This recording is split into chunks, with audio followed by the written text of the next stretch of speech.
असा काटा काढण्याकरताच येणार आहे हा. म्हटले एकच काम करणार आहे का तेवढं? नाही नाही नाही, अजून काम करणार आहे तो. म्हटले काय करणार आहे? म्हटले तो ज्या वेदाच्या श्रुती म्हणून गोपिका होत्या रामरायाच्या वेळेला, त्या गोपिकांची एक इच्छा होती. म्हटले काय? त्या गोपिका म्हणजे ऋषी होत्या. मी देवाचा जन्म सांगतो लगेच काला करतो. हा ते काही नाही, जन्माला आणू आणि लगेच काला करू, त्यात काय वेळच नाही, 10 मिनिटात काला होईल. पाहत राहतो. त्यांची एक इच्छा होती. या गोपिका होत्या पहिल्या ऋषी असणाऱ्या गोपिका रामरायाच्या वेळेला प्रभू रामाच्या पादस्पर्शानं जी स्त्री निघाली, त्या स्त्रीचं वर्णन त्यांनी पाहिलं आणि ऋषींच्या मनात आला किती दिवस आपले कपडे आपण धुवायचे. सुनील महाराज लय वनवन म्हणले, आपलं बसावं आपलं धुणं धुत, त्यापेक्षा आपलं धुणं धुवायला जरी एखादी बाई असली तर मग ते असे चौकदार बाबाच्या वयातले जे होते का त्यांनी जरा 2-4 जण गोळा केली एखाद्यासारखी अशी, यांची टीम लवकर होत असती म्हाताऱ्याची. ती लवकर ते काम काय रिटायर झालेले गडी ते सगळे एकत्र आले साधू, तरणे साधू म्हणले आम्ही जातो कीर्तनाला, कोणी वाजवायला कोणी खायला. ती बसली गडी म्हणले करा काय मीटिंग अर्जंट म्हणले, ऑनलाईन मीटिंग घ्या. ऑनलाईन मीटिंग घेतली आणि त्यांनी ठरलं आपल्या सगळ्यांना या बाबाच्या पायामधून बाई निघते. म्हणले बरं, याच्याकडे दगड घेऊन जायचे आणि प्रत्येकाने एक बाई करून आणायची. या दगडांमधून आम्हाला एक बाई करून दे. असं म्हणायचं विसरले, देवाकडे गेले आणि एवढ्याच 80,000 ऋषींनी एकदाच मांडलं, देवा ऐक ना, आमचं एक मागणं आहे तुझ्याकडं. म्हणले मागा ना. म्हणले आम्हाला 3,000 रुपये मिळून दे. बोलले तसं ते अर्ज ना तो अर्ज ना यांनी अर्ज मांडला. हे म्हणले हो देवा ऐक ना, 3,000 काय होतं इथं, द्याच झाला 1,000 रुपये तुझं तुझ्या. आम्हाला या दगडामधून एक बायको करून दे म्हणण्याऐवजी हे देवा या दगडाची एक बायको करून. देव म्हणला मी पुरवलीच ती तुमची इच्छा, पण आता मी राणी, एक वचनी, एक बाणी, एक पत्नी, नक्की तुमची इच्छा पूर्ण करेन. फक्त पुढचं युग येऊ द्या. द्वापारीला सुरुवात झाली की मी तुम्हाला बायकाच करून घेतो. तेवढ्या ज्या 80,000 त्या महिला होत्या का, तेवढ्यांना ही बायका करून घेण्याकरता देवानं हा कृष्ण अवतार घेतला. विठ्ठल लक्ष्मीचा वर चला अवतार घेऊ आता पृथ्वीवरील दैत्य मातले ते फार गाराने सुरवर सांगू आले. शेष म्हणला देवा जमत नाही. म्हणलं का? अरे 14 वर्षावरी केले उपोषण, जाणता आपण प्रत्यक्ष हे. रात्री आपण कीर्तनात प्रमाण घेतलंय, रात्री आपण तोच जन्म केला, हेच प्रमाण होती ती. लय गोड प्रकरण आहे. म्हणले देवा 14 वर्ष तुझ्या बरोबर आम्ही काय थोडासा त्रास सोसला का? तुझ्या बायको बरोबर उपवास धरून 14 वर्ष वनात आडवाने फिरलो आणि तू म्हणतो आता जन्म घे. मी जन्म घेत नाही, आता परत जन्म घेणार नाही तुझ्या बरोबर, तर येणारच नाही म्हटले. लक्ष्मण कळला. देव म्हणला घ्यावाच लागतो जन्म. मग मागच्या जन्मात तू लहान झाला ना, आता नियम काढतो वेगळा. म्हणले काय? आता तो वडील होई गा सर्वज्ञा, पाळी नमी आज्ञा तुझी बारे. माग तू माझा लहान भाऊ झालास ना, आता तू माझा मोठा भाऊ हो. आणि मग तो झाला बलराम आणि हा झाला श्रीकृष्ण. लय गोड कथा आहे. माय मोठा होणार आहे ना, मी जातो हिच्याकडं, तू जाई रोहिणीकडं. रोहिणी कुठली? म्हणले गोकुळाची. तू गोकुळात जाऊन राहा, मी पाहतो मग तुझ्यातला कारभार. मायानं स्वतःनं जन्म घेण्याकरता करते कंसाच्या ताब्यात जायला तू याच्यानं जमणार नाही. तुला तितकं त्यातलं ज्ञान नाही. मला बरोबर माहितीये कसं सुटायचं कुठून. मी बरोबर काम करतो. तू फक्त एक काम कर, रोहिणीकडे जा. तो रोहिणी उदरी रावे जाऊनी मायेशी मागून पाठवितो. योग माया तुझं काढिले तेथून गालीला नेऊन गोकुळाचे. ते बरोबर प्रकरण बसवतो. म्हणले बरं ठीक आहे. मग यानं तिकडं अंश घेतला आणि यानं इकडं अंश घेतला. पण वासुदेवा बरोबर लग्न करत असताना म्हटले आता लग्न करायचंय, पण आकाशातून वाणी तेव्हा झाली होती. यांना सगळ्यांना सांगितलं होतं भगवान जन्माला येणार आहे, पण काहीतरी विघ्न आल्याशिवाय भगवान येत नाही. विघ्न यावं लागतं. पहिले विघ्न यायचं का लग्नात? नाही पद्धत होती आमची नाही. इकडे म्हातारी त्या म्हातारी पण हा बरोबर बसा बोलण्याचा. कंसाला सांगितलंय कंसा आहे 8वा हिचा पुत्र वधील तुझसी, वधी बाळकाशी ठेवू नको. अरे 8वा पोरगा हिचा मारणार आहे, तू तिचं लग्न करतोय का? करू नको तिचं लग्न. सगळ्यांनी ऐकलं आणि हा बाबा चिडला. यानं डायरेक्ट खजिरच काढला कमराचा, घेऊन एक खडग मारा. या धावला. धावल्यावर मारणार वासुदेवाला हात धरला. देईन मी पुत्र सत्य माझे माने, ठेवा बंदीखानी सांगेत होता. तुला पोरगच पाहिजे ना, बहिणीचा का जीव घेतो, पोरग पाहिजे ना तुला, आणि आठवं मारणार आहे ना, होऊ दे ना साथ. ज्ञानडोंगरीचे शोक वदिता बालक नामा म्हणे. आणि मग मात्र हा आता 7वा हा गर्भ येणार आहे, जो योग मायेला नेणार आहे का, तो गर्भ येतो. तो काय अयोनी संभव आहे, तो आईच्या गर्भात आलाच नाही, आईला फक्त भास झाला. आणि आल्याच्या नंतर त्यानं सांगितलं, बाबा मी आता जन्माला येणार आहे, कालीकुट्ट रात्र आहे कालची. ही कालची रात्र गेली कशी, कालीकुट्ट रात्र आहे, धो धो पाऊस चालला. आणि त्याला सांगितले, बाबा मला जन्म घ्यायचाय. 8 वर्षाची मूर्त होऊन भगवान गोपालकृष्ण जन्माला आले. आल्यावर जेव्हा बोलायला लागले, बाबा म्हणले बोलू नको. पहिलं त्याचं काम होतं दृष्टाला मारणं आणि भक्ताचा रक्षण करणं. गवळणींमध्ये गवळणी एकमेकाला सांगायला लागल्या, अगं आपल्या यशोदेच्या नंद बाबाच्या वाड्यामध्ये बाळ जन्माला आला. गवळण मनातील गवळणीला पुत्र गेला, यशोदेला गवळण्या, मनातील गवळणीला पुत्र गेला, यशोदेला. हे सदावे एकी पुढे गवळाची संगवळे, गवळाची मुळे गवळणीला पुत्र गेला,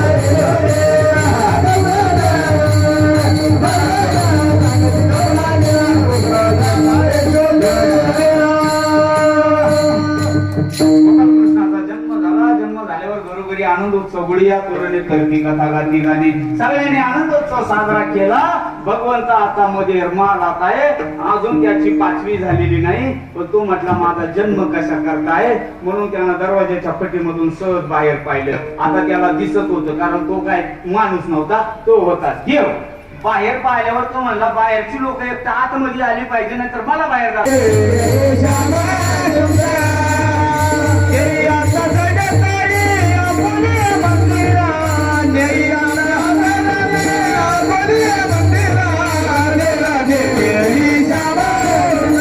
टाकायचा गवळ येत असल्या गवळणी यशोदेकडे गेल्या सांगू लागले, हे माई अगं एक तुझं लेकरू आहे का ग. म्हणले मी कुठं म्हणतो ते नियत्याला, तू मलाच लय आग लहान पोराची. बाय ना ते कोणाचाही शेंबडा मेंबडा दिसला आपला पत्र घ्यायचा, त्याचं नाक पुसायचं, त्यातच नाकरात घ्यायला. म्हणले मग अरे ती काय चांगलंय का, म्हणले यशोदे लय आगाव पोरग आहे तुझं, पकवायचं नाही ती कृष्ण लय आगाव आहे. म्हणले ते का चांगलं आहे का, अगं आमच्या घरी येताना आमच्याच नुकसानी करतं, यशोदे सांभाळ याला. म्हणले सांभाळ म्हणजे येतात तुम्ही खोड्या सांगतात मला. 5 वर्षाचे माझे बाळ अंगणी खेळ का घटकाच घेताय आडग कोपरच्या नारी. अगं याच्यावर आळ घेता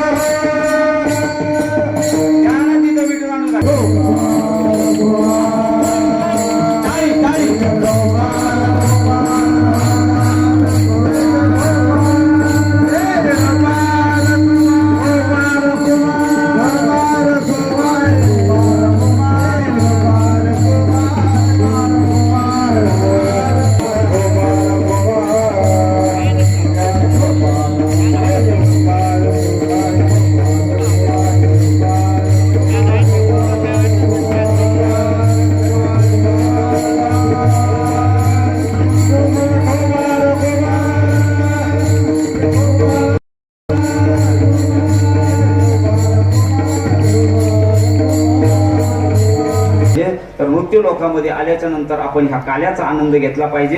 हा काला एरवी दुसऱ्याला खाण्याचे सामर्थ्य नाही, हा काला खाण्याकरता देवांना यावं लागलं. देवांना माणसं होता आलं नाही, ते मासे झाले, त्या गोकुळामध्ये आले ते मासे झाले, पण त्यांना माणसं होता आलं नाही. मासे होऊन ते लपलेले आहेत म्हणून काला खायचा, पण त्यांना द्यायचा नाही. जय अंडी टांगलेले आहे आणि गोपालकृष्ण बोलायला लागले, ऐका गवळणींनो, ऐका गवळ्यांनो, काला इथं खायचा पण देव लोकाला काला द्यायचा. ते याच्यापासून वंचित आहे, त्यांना हा काला मिळू द्यायचा नाही. मग ह्या काल्यामध्ये तुम्ही काय करायचं, वाकुलिया ब्रह्मदिका, उत्तम लोक दाखवू, त्यांना वाकल्या दाखवायच्या, त्यांना हा करायचा टाकायचा. मग नाही ना हाताचा आपल्या धुवायचा, हात पुसाट टेरीवरी. काय गोड प्रकरण आहे. म्हणजे तिथं कोणत्याही देवाचा वास नसतो, पण काल्याचा प्रसाद हा उष्टा पडू द्यायचा नाही, जमिनीवर पडू द्यायचा नाही. माय हे लई गोड प्रकरण आहे. म्हणून त्यांनी सांगितलं आता मी काला करणार आहे. ऐका गोपाळांनो, देव लोकाला खाऊ द्यायचा नाही. मग करा सगळ्यांना वर हात, सगळ्यांना वर हात करा ना. हे त्या देव लोका करतायत, त्यांना इथला काला खाऊ द्यायचा नाही. सगळ्यांनी वर हात केले का? आता अंगठे दाखवा त्यांना, वाकल्या दाखवा, वाकल्या. हा, त्यांना खाऊ द्यायचा नाही. संतांना सांगितलंय म्हणून सांगतोय, त्यांना खाऊ द्यायचा नाही. हा, वर हात करा. तुम्हाला नाही, तुम्हाला नाही, तुम्हाला नाही. काढा डोक्याच्या टोप्या. माय आपापला पदर घ्या, फिरवा, पदरा फिरवा. पळवा त्यांना, पळवा त्यांना. त्या देवलोक पळून गेले आणि मग फक्त उरलेला निव्वळ काला गोपाळांना त्यांनी खाऊ घातला. तुका म्हणे वाळ पडतो. जमन तुम्हाला? जमेल. शिंकी बसत जातो. एक लहान लेकरू कोणा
कोले साहेब यांच्या पवित्र स्मृतीस अभिवादन करून आज इथं उपस्थित असलेले संजीवनी उद्योग समाजाचे अध्यक्ष आणि बिपिनदादा कोले साहेब, संचालक बाळासाहेब भक्ते साहेब, तसेच ज्यांच्या सुश्राव्य वाणीतून आपण आत्तापर्यंत संपूर्ण माऊलींचं वर्णन ऐकलं, निवृत्तीनाथांचं ऐकलं, तसेच श्रीकृष्ण जन्माष्टमीचा सोहळा कालच पार पडल्यानंतर त्या अनुषंगानं ज्यांनी कीर्तन केलं ते हरिभक्त परायणकार श्याम महाराज गांगुर्डे दिग्वत चांदवड येथील आहेत. त्याचबरोबर पखवाज वादक हरिभक्त परायणकार प्रशांत रेपाळे सर आणि व्यासपीठ चालक हरिभक्त परायण जालिंदर शिंदे महाराज आणि ज्यांच्या हस्ते ज्ञानेश्वरी पारायणचा सोहळा झाला ते आज दादा इथं उपस्थित आहेत आणि ते जालिंदर महाराज ज्यांच्याकडून ज्ञानेश्वरी संपूर्ण अर्थासह वधवून घेतली आणि ते सर्व साधक बंधू भगिनी त्याचबरोबर रमेशगिरी महाराज यांनी व्हिजिट केली आणि त्यांनी आपल्या या सोहळ्याला गेली 29 वर्ष आदरणीय साहेब आणि दादांच्या मार्गदर्शनातून हे कामकाज चालू आहे, अविरतपणे चालू आहे. त्यासाठी आपल्या कारखान्याचे चेअरमन साहेब माननीय श्री विवेक पोलीस साहेब, कोपरगाव तालुक्याच्या प्रथम महिला आमदार माननीय सौ स्नेहलताताई वहिनी, या सर्वांचंच या कार्यक्रमाच्या आयोजनाचं आणि त्याचं संकल्पपूर्तीसाठी सातत्यानं मार्गदर्शन मिळत असताना आपण त्यातून काहीतरी आपण समाजामध्ये सातत्यानं संत महंतांची आणि ज्ञानेश्वर माऊलींची आणि सर्वच तुकाराम महाराज असतील, ज्ञानोबा असतील, नामदेव महाराज असतील, या सर्वांची आठवण वेगवेगळ्या अभंगातून होऊन त्याच्या आपल्या जीवनामध्ये परिवर्तन घडविण्यासाठी हे असे सोहळे आयोजित करत असतो. काल रात्रीचा 12चा जन्मकाळ हा अंधकारातून प्रकाशाकडे वाटचाल करण्यासाठी ते आपल्या भगवंतानी घेतला आणि त्याच अनुषंगानं आपल्या सर्वांच्या आयुष्यामधील अंधकार दूर करण्यासाठी संजीवनी परिवार सातत्यानं पुढाकार घेतो. सर्व कामगार बंधू भगिनी असतील यांनी आपल्या या पोलिसांच्या कुटुंबियांच्या पाठीशी उभं राहणं गरजेचं आहे आणि असेच कार्यक्रम ज्या वेळेला होतील त्यावेळेला अत्यंत मोठ्या संख्येनं आपण सहभाग नोंदवला पाहिजे. कारण आता आपण जे सांगितलं, महाराजांनी सांगितलं की स्वर्गामध्ये जे सुख नाही ते या काल्याच्या कीर्तनामध्ये आहे आणि परमेश्वर माशाच्या रूपानं अनेक देवता हे माशाच्या रूपाने येऊन ते काल्याच्या कीर्तनातला शीत चोरण्याचा प्रयत्न करतात, तरी सुद्धा ते आपण देऊ नये. याचा मतितार्थच असा आहे की आपल्यावरती जे काही इथं स्वर्ग पाताळ आणि नरक या सर्व गोष्टी या स्वर्गाच्या हित लिलयाने मांडलेल्या आहेत भगवंतानं. आपण कुठं स्वर्ग मानायचा, कुठं पाताळ मानायचा, कुठं नरक मानायचा, हे सगळं आपण हे केलं पाहिजे. आपल्या आजूबाजूचा परिसर हा चांगला राहिला, आपण सर्व काय केलं तर आपण स्वर्गाचे सुख भोगतो आहोत असं निश्चित आपल्याला वाटेल. तरी आपण सर्वांनी या सेवेसाठी हजर झालात आणि उपस्थित राहिलात याबद्दल मी संजीवनी सांस्कृतिक मंडळाच्या वतीनं आपण सर्वांचा आभार व्यक्त करतो आणि धन्यवाद. जय हरी.